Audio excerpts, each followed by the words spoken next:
नमस्कार साथियों, आप सभी का इन टॉक में स्वागत है। मैं हूं शशिकांत कुमार। आज हम आपको बताएंगे कटिहार का अगला मेयर कौन बनेगा, कटिहार का अगला डिप्टी मेयर कौन बनेगा। अब चुनाव होने में बस चंद घंटे बैठे हैं, इसलिए मैं आज आपको इशारों में बताऊंगा कि कटिहार के मेयर और डिप्टी मेयर कौन बनेंगे। आज हम ज़्यादा प्रयास करेंगे आपको उन चीज़ों के बारे में बताने के लिए जो असल की राजनीति, जो अंडर की राजनीति चल रही है, वो राजनीति में क्या होने वाला है। सब प्रत्याशी अपने अपने ढंग से प्लान तैयार कर रहे हैं और उनके प्लान किस प्रकार से सफल होंगे या असफल होंगे, उन बातों पर भी हम जोर देंगे। साथ में आपको आज हम साइलेंट वोटर के बारे में बताएंगे, क्योंकि सभी प्रत्याशी साइलेंट वोटर पर नज़र बना के रखे हैं और कहीं ना कहीं हर प्रत्याशी चाहता है ये जो 20 से 25%, मान लेते हैं 30%, ये जो साइलेंट वोटर है उसके पक्ष में आ जाए। ये साइलेंट वोटर बड़ा खेल खेल सकते हैं। आपको ये बताएंगे ये जो साइलेंट वोटर है इसमें महिलाओं की संख्या अधिक है या पुरुषों की संख्या अधिक है, ये भी आज के इस वीडियो के जरिए आपको हम बताएंगे। लेकिन सबसे पहले आज हम आपको बताते हैं कि आगे क्या होगा कटिहार की राजनीति में, किसका जीत होने वाला है, किसका हार होने वाला है। ये बातें शायद अब से चंद घंटे बाद जब नतीजे भी आ जाएंगे, क्योंकि अब चुनाव होने में ज़्यादा वक्त नहीं है। लोकल बॉडी के इलेक्शन में आप समझ लीजिए कि वोटिंग के 2 बजे या 3 बजे तक मतदान होती है, उसके बाद ही लोगों को समझ में आ जाता है कि इस प्रत्याशी की जीत होने वाली है। लेकिन साथ में आपके लिए इन टॉक पर हम लेके आ रहे हैं 28 तारीख को शाम 7 बजे लाइव कार्यक्रम, और उस दौरान हम आपको बताएंगे इस प्रत्याशी के जीतने की चांसेस नज़र आ रही है। लेकिन चलिए साथियों, आज के इस वीडियो की शुरुआत करते हैं।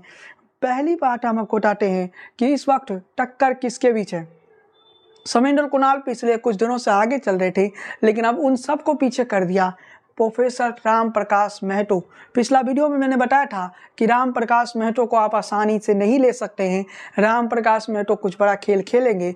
अब सीधी टक्कर देखने को मिल रही है राम प्रकाश महतो बनाम अशोक अग्रवाल, यानी अशोक अग्रवाल की पत्नी उषा अग्रवाल और राम प्रकाश महतो की पत्नी मीना कुमारी महतो के बीच अब सीधी टक्कर देखने को मिलेगी। लेकिन इस बार कुछ ऐसे प्रत्याशी होंगे, एक तो समेंद्र कुणाल के बारे में मैंने बता चुका हूँ, जो आपको सरप्राइज दे सकते हैं, लेकिन और भी कई प्रत्याशी हैं जो वोट को काट सकते हैं, जाति आधार पे काटे या फिर जिस आधार पे काटे, धर्म के आधार पे काटे, और वो जो वोट कटेगी उसका साइड इफेक्ट जीतने वाले और हारने वाले प्रत्याशी पर पड़ेगा। जो पहले या दूसरे नंबर पर है ना, उन पर उसका असर पड़ेगा। तो मुस्लिम वोटर इस वक्त एक महत्वपूर्ण गेम में चेंजर साबित होंगे। यूँ कहिए कि मुस्लिम वोटर कटिहार की राजनीति में किंग मेकर बन सकते हैं। और कहीं ना कहीं मुस्लिम वोटरों की आप कह सकते हो वो संख्या हमारे पास नहीं है कि कितना मुस्लिम वोटरों की संख्या है, लेकिन कुछ मोहल्लों में मुस्लिम वोटर जो है वो बहुसंख्यक है। यूँ कहिए कि वो मजबूती से अपना समर्थन जता सकते हैं किसी एक पक्ष में। मुस्लिम वोटरों का वोट किधर जाएगा? क्या वो मुस्लिम प्रत्याशी के पक्ष में चले जाएगा? मुस्लिम प्रत्याशी के तौर पे देखें तो इशरत परवीन का नाम आ रहा है, जो कि सबसे मजबूत मुस्लिम कैंडिडेट है। इशरत परवीन को मिलने जा रही है मुस्लिम वोट, ये भी देखना पड़ेगा। लेकिन दूसरी तरफ देखें तो मुस्लिम वोटर जो होते हैं वो अभी ये देख रहे हैं कि कौन सा प्रत्याशी जीतने के चांसेस है। कई मुस्लिम वोटर ये भी देख रहे हैं। तो हो सकता है मुस्लिम वोटर डिप्टी मेयर में तो मुस्लिम वोटर बिखरा साइड ना हो मंजूर खान की वजह से, लेकिन मेयर पद पे मुस्लिम वोटरों का बिखराव होगा। कुछ परसेंट वोट ज़्यादा संभावना है कि अशोक अग्रवाल के पक्ष में चले जाए। अशोक अग्रवाल का एक कोर वोटर है, और अशोक अग्रवाल जो है ना वो मुस्लिमों में उनकी छवि, कोई कट्टर छवि उनका कटिहार में है नहीं। कट्टर हिंदू का छवि उनका नहीं, उनकी पार्टी की छवि जो है। लेकिन अशोक अग्रवाल को भी मुस्लिम वोट मिलता है, ये बातें कही जाती है। लेकिन देखते हैं कितना परसेंट मुस्लिम वोटर अशोक अग्रवाल के पक्ष में जाता है। ये बातें अक्सर कही जाती है कि अशोक अग्रवाल को कटिहार में सब कोई चाहता है, हिंदू रहे मुस्लिम रहे।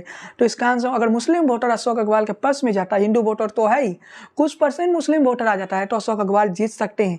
लेकिन वहीं देखे राम प्रकाश महतो का, तो उनका भी एक कोर वोटर मुस्लिम वोटर बना हुआ है। और राम प्रकाश महतो का मुस्लिम वोटर ही नहीं है बल्कि हिंदू वोटर भी है। और दूसरी चीज़ों में देखें तो इस बार राम प्रकाश महतो को मुस्लिम वोट कम मिलेगी, ये भी लगने लगा। इस बार राम प्रकाश महतो को हिंदू वोटर ज़्यादा मिल सकते हैं, और ये लगने लगा है कि राम प्रकाश महतो इस बार हिंदू वोटरों के दम पर जीत सकते हैं। लेकिन राम प्रकाश महतो इस लड़ाई से बाहर नहीं है, वो भी इस मुकाबला में बने हुए। हो सकता है राम प्रकाश महतो की पत्नी मीना कुमारी महतो चुनाव जीत जाए। लेकिन चलिए साथियों, डिप्टी मेयर पर आने से पहले आपको बताना चाहते हैं कि एक और सेशन है जो जाति के आधार पर वोट दे रहा है। इसमें अगर हम देखें तो जातिवाद भी आपको देखने को मिलेगी। कुछ प्रत्याशी ऐसे हैं जिनकी अपनी जाति में अच्छी पकड़ है, हम नाम तो नहीं लेंगे, लेकिन वो सारे प्रत्याशी कहीं ना कहीं उन सारे प्रत्याशियों का नुकसान अशोक अग्रवाल को हो सकता है अगर जाति के नाम पर वोट पड़ता है, और रामप्रकाश महतो को भी नुकसान हो सकता है अगर जाति के आधार पर वोट होता है। तो कह सकते हैं कि जाति के आधार पर भी एक सेशन है जो वोट कर रहा है। इस कारण हो सकता है कि जाति के आधार पर भी इलेक्शन चले जाए। इस इलेक्शन में एक इफेक्ट और देखने को मिलेगा कि काफ़ी जगहों पर वोटों को खरीदने की प्रयास हो रही है जो कि गैर कानूनी काम है। वो सब चीज़ें भी इस इलेक्शन में महत्वपूर्ण भूमिका निभाएगा।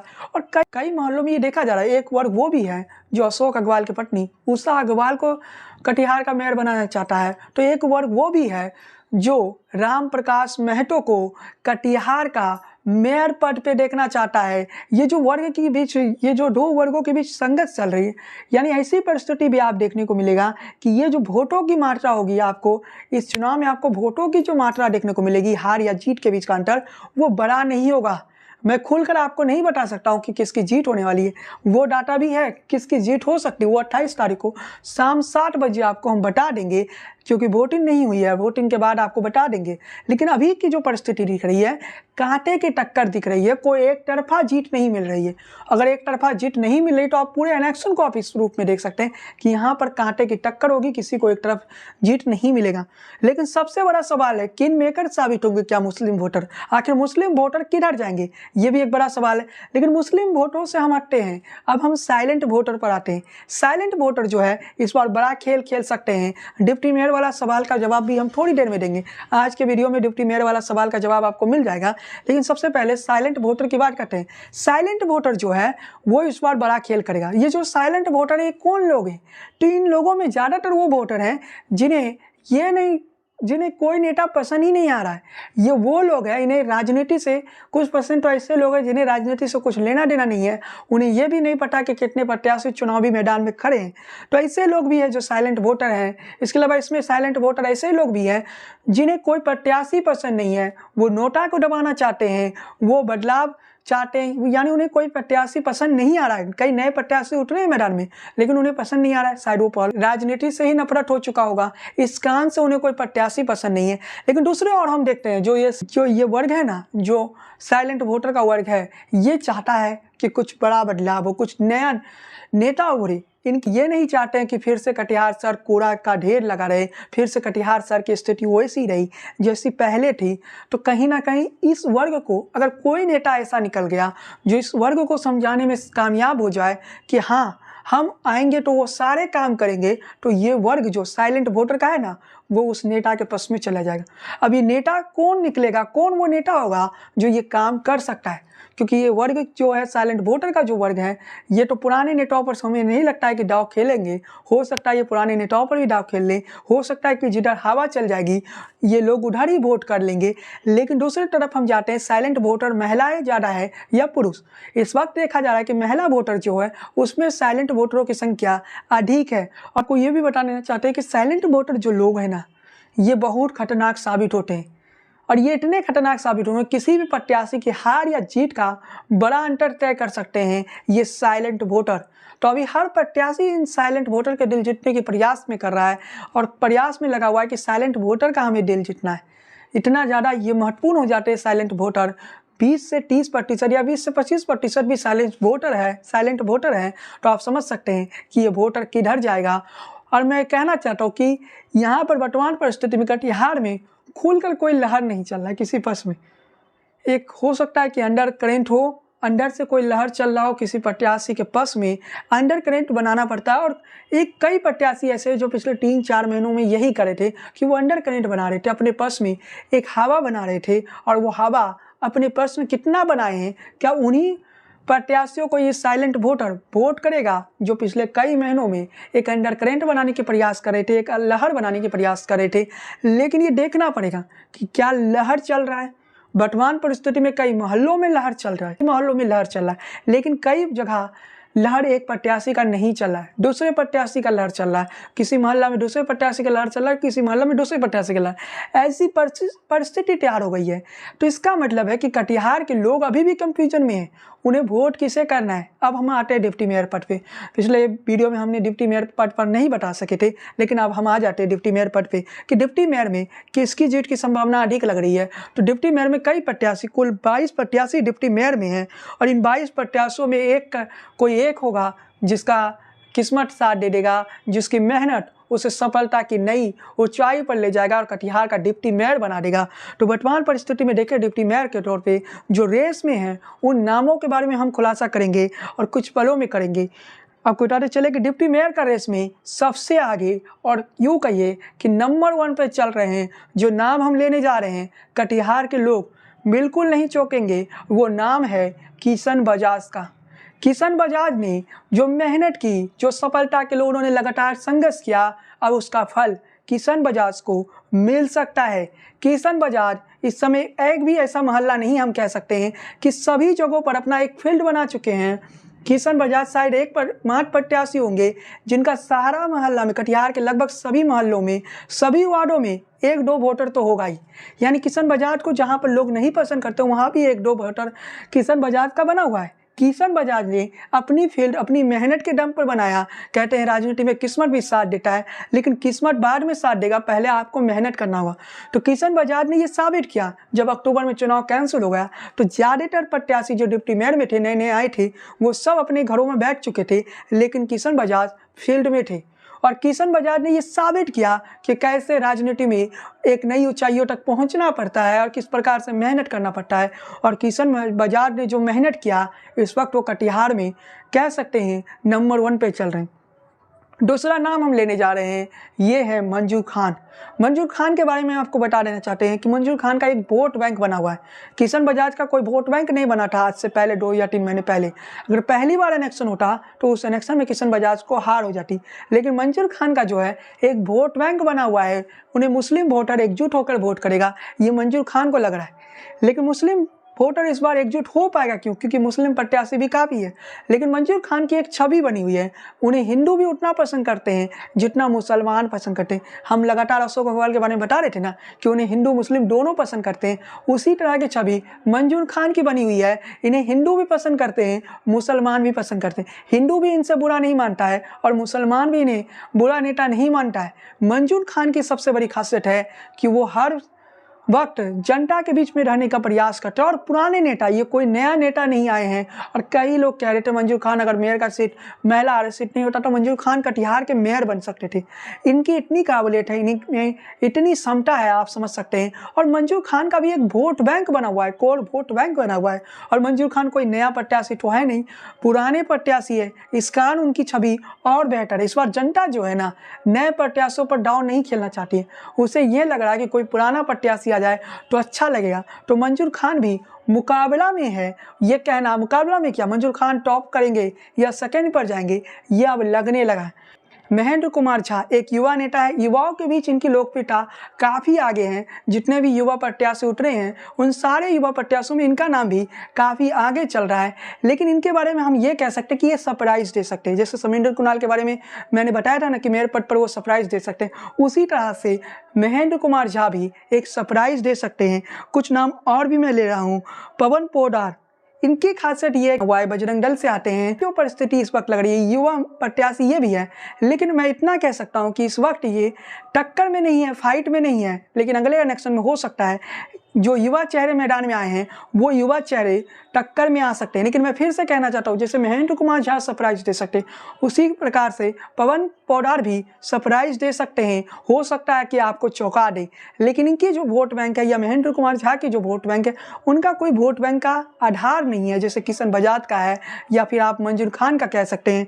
इसके अलावा हम आते हैं एक और नाम पर, सूरज प्रकाश राय। ये वो चेहरा है जो इससे पहले विधायक का चुनाव भी लड़ चुका है, लेकिन वहां पर वो हार गए थे।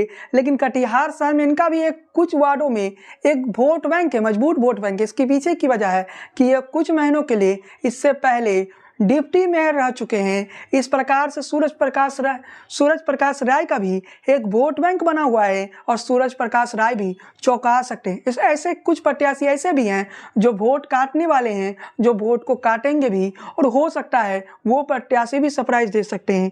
एक और नाम है, वो नाम शिक्षा जगत से जुड़े हुए हैं, जिनका नाम है सुशील कुमार सुमन। सुशील कुमार सुमन ये वो नाम है जो शिक्षा जगत से जुड़े हुए हैं और इनका कोई वोट बैंक आज से पहले नहीं बनाई, क्योंकि ये पहली बार इलेक्शन लड़ रहे हैं। तो इनके बारे में कहा जा सकता है कि ये शिक्षा जगत से जुड़े हुए हैं, हो सकता है इनकी कोई वोट बैंक हो जाए। लेकिन मैं इतना कहना चाहता हूँ कि ये वो जो चेहरे हैं, ये जो बाद में हम कई चेहरों के नाम ले रहे हैं, ये वो चेहरे हैं जो आपको सरप्राइज दे सकते हैं। ये नहीं कह रहे हैं कि ये चेहरे जीत सकते हैं, लेकिन सरप्राइज दे सकते हैं। ये लोग अपना जनाधार बना सकते हैं मजबूत आधार पे। हो सकता है कि आगे के इलेक्शन में इनका काम आ जाए, वोट बैंक ये तैयार कर सकते हैं। लेकिन सुशील कुमार सुमन को भी आप इस लड़ाई से बाहर नहीं रख सकते हैं। इस लड़ाई में वो आ सकते हैं, देखते हैं आगे क्या होता है। लेकिन वो भी इस लड़ाई में अभी बने हुए हैं। कई चेहरे ऐसे हैं जो लड़ाई में बने हुए हैं, लेकिन वो आगे क्या करेंगे, क्या वो जीत सकते हैं या फिर नहीं। अभी का जो सीधा मुकाबला चल रहा है वो दो ही चेहरों के बीच चल रहा है। एक तरफ मंजूर खान है तो दूसरे तरफ किशन बजाज है। यानी डिप्टी मेयर पद पे बजाज बनाम मंजूर खान की लड़ाई चल रही है और इन दोनों में से कोई एक ही कटिहार का अगला डिप्टी मेयर बनेगा, ये भी बता देना चाहते हैं। इन्हीं दोनों के बीच असली लड़ाई है। और मेयर पद पे बात करें तो राम प्रकाश महतो और अशोक अग्रवाल के बीच असली लड़ाई है। इसका मतलब आप समझ सकते हैं कि कटिहार की राजनीति में जहां डिप्टी मेयर अगर किशन बजाज बन जाते हैं तो एक बड़ा परिवर्तन देखने को मिलेगा। अगर राम प्रकाश महतो जीत जाते हैं तो शायद आप समझिएगा वो एक इतिहास ही होगा। राम प्रकाश महतो पिछले कई बार से लगातार हार रहे थे, इस बार तो उनकी पत्नी लड़ रही, अशोक अग्रवाल की पत्नी उषा देवी लड़ रही है, तो राम प्रकाश महतो की पत्नी मीना कुमारी महतो लड़ रही है। यानी उषा देवी और मीना कुमारी महतो के बीच सीधी टक्कर है। इन दोनों से ही तय हो जाएगा कि कटिहार का अगला मेयर कौन बनेगी। लेकिन साथ में आपको बताते चले कि इस वक्त जो परिस्थिति देखने को मिल रही है राजनीति में, कटिहार की राजनीति में अभी बहुत कुछ बदलने वाला है। और मैं जिन नामों को डिप्टी मेयर पद के लिए ले रहा हूँ, ये वो लोग हैं जो वाकई फाइट में, उन्हीं लोगों का मैंने नाम लिया। इसके अलावा कई ऐसे नाम भी हैं जो वोट काटने वाले हैं, उन लोगों का नाम मैंने वीडियो के दौरान नहीं लिया। वो अपने मोहल्लों के आसपास वोट काट सकते हैं या कुछ वार्डों में वोट काट सकते हैं। इसलिए इस बार हार जीत का जो फैसला बना डिप्टी मेयर पद पे वो ज़्यादा बड़ा नहीं होगा। एक जादुई आंकड़ा है, उस आंकड़ा तक जो पहुंच जाएगा वो कटिहार का अगला डिप्टी मेयर बन जाएगा। और वही जादुई आंकड़ा तक जो पहुंच जाएगा वो कटिहार का अगला मेयर बन जाएगा। लेकिन इस वक्त कहीं ना कहीं टक्कर देखने को मिल रही है सभी प्रत्याशियों में। सभी प्रत्याशी प्रयास कर रहे हैं, अभी तो वोटिंग हुई नहीं है, तो आप ये नहीं कह सकते कि कोई प्रत्याशी बाहर हो गया। मैं बार बार कह रहा हूँ, कुछ प्रत्याशी ऐसे हैं जो आपको सरप्राइज देंगे और ये सरप्राइज शायद आपको हैरान कर देगी। लेकिन साथ में आपको बताते चले कि असली काम तो साइलेंट वोटर करेंगे। और यकीन मानिए जो साइलेंट वोटर है ना, ये बहुत बड़ा खेल करेंगे और कहीं ना कहीं कटिहार की राजनीति में बड़ा बदलाव हो सकता है। खैर साथियों, आज के इस वीडियो में बस इतना ही। ये मेरा नगर निगम चुनाव का जो विश्लेषण है, ये आखिरी विश्लेषण है। अब जो हमारा विश्लेषण आएगा 28 तारीख को शाम 7 बजे, वो फाइनल होगी। उस दिन आपको कटिहार का मेयर और डिप्टी मेयर का नाम पता चल जाएगा, क्योंकि वोटिंग हो चुका होगा। उसके बाद हम खुलकर बता सकते हैं ये व्यक्ति कटिहार का अगला मेयर बनने जा रहा है या ये व्यक्ति कटिहार का अगला डिप्टी मेयर बनने जा रहा है।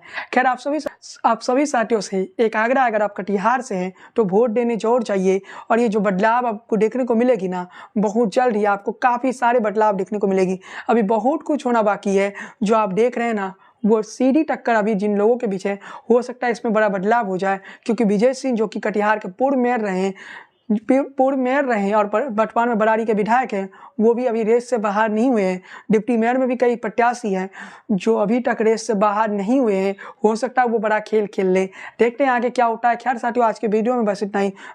वीडियो पसंद आए हो तो लाइक कीजिए, शेयर कीजिए। आपको क्या लगता है कौन होगा कटिहार का अगला मेयर और डिप्टी मेयर, तो हमें कमेंट में बताइए। अगर आपको ये वीडियो पसंद आई हो तो लाइक कीजिए, शेयर कीजिए। हमारे यूट्यूब चैनल पर पहली बार आए हैं तो हमारे यूट्यूब चैनल को सब्सक्राइब कीजिए, बेल आइकन क्लिक करना बिल्कुल ना भूलें। अगर फेसबुक पर वीडियो देख रहे हैं पहली बार आए हैं तो हमारे पेज को फॉलो कीजिए, लाइक कीजिए। बने रहिए इन टॉक के साथ। जय हिंद, वंदे मातरम।